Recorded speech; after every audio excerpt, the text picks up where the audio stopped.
मैं कुमार गौतम। आज हम टॉपिक पे चर्चा करेंगे वेदांग।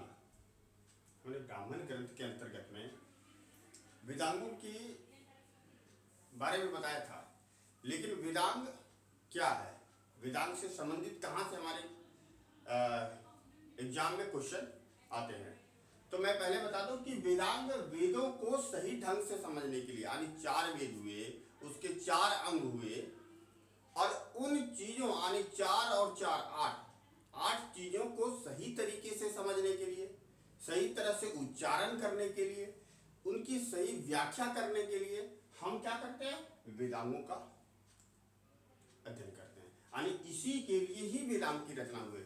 तो यह जो रचना की गई है यह गद्य में की गई है, और कुल जो वेदांग हैं वो 6 हैं। इसमें पहला जो है वो शिक्षा, दूसरा आप देख रहे होंगे कल्प, तीसरा व्याकरण, चौथा निरुक्त, पांचवा छंद और छठा ज्योतिष। ये 6 वेदांगों के माध्यम से 4 वेद और 4 अंगों की हम सही तरह से व्याख्या करते हैं। तो सबसे पहले मैं समझूं शिक्षा के बारे में। शिक्षा क्या है?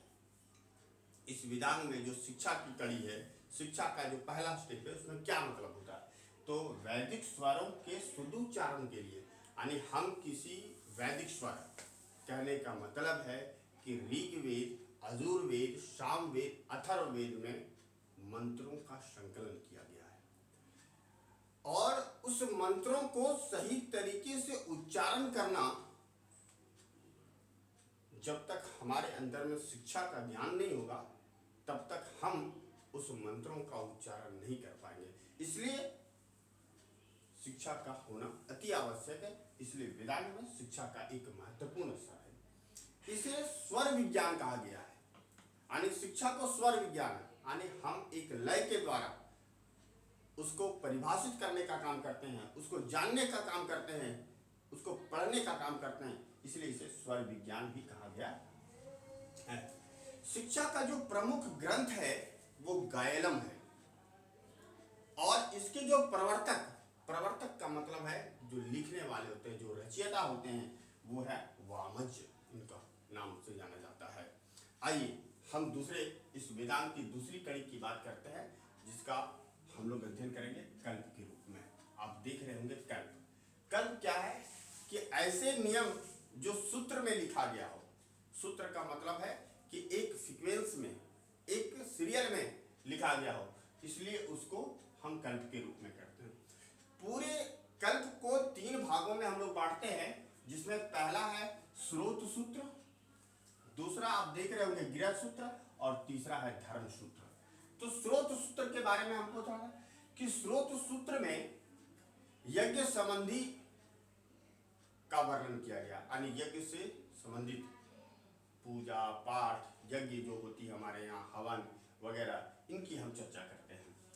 और सुलभ सूत्र स्रोत सूत्र का एक पार्ट है, एक भाग है, जिसमें यज्ञ वेदियों को नापने की विधि बताया गया। आप देखते होंगे जब पूजा पाठ होती है तो हम एक यज्ञ वेदी बनाते हैं, तो उसको यज्ञ वेदी ऐसे नहीं बनाया जाता, एक नाप करके बनाया जाता है। जब बड़े बड़े पूजा या हवन होते हैं, या कहीं कहीं आप देखे होंगे, तो उसमें जो बड़े बड़े उसमें एक नापने की विधि होती है, ज्यामिति के आकार में होता है। इसलिए सूत्र का भी हम अध्ययन करेंगे, और इसके प्रवर्तक अश्व लायन को माना जाता है।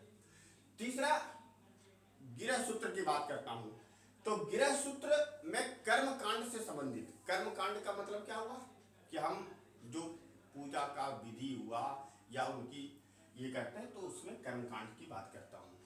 और धर्म सूत्र की बात करता हूं, तो धर्म सूत्र में कल्प के अंतर्गत में सामाजिक, धार्मिक, राजनीतिक और हमारा क्या कर्तव्य होना चाहिए, मनुष्य का क्या कर्तव्य होना चाहिए, इन सारी चीजों की व्याख्या यानी वर्णन किसमें किया गया है, धर्म सूत्र में। और इसके जो प्रवर्तक हुए वो हुए आप स्तंभ।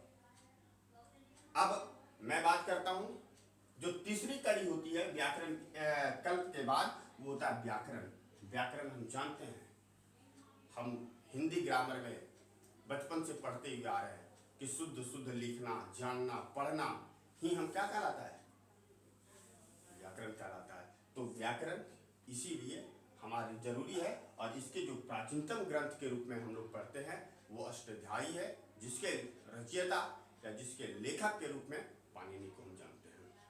नेक्स्ट, निरुक्त। निरुक्त भी वेदांत का एक पार्ट है, और इसके जो प्रथम आचार्य या गुरु के रूप में हैं वो हैं कश्यप ऋषि।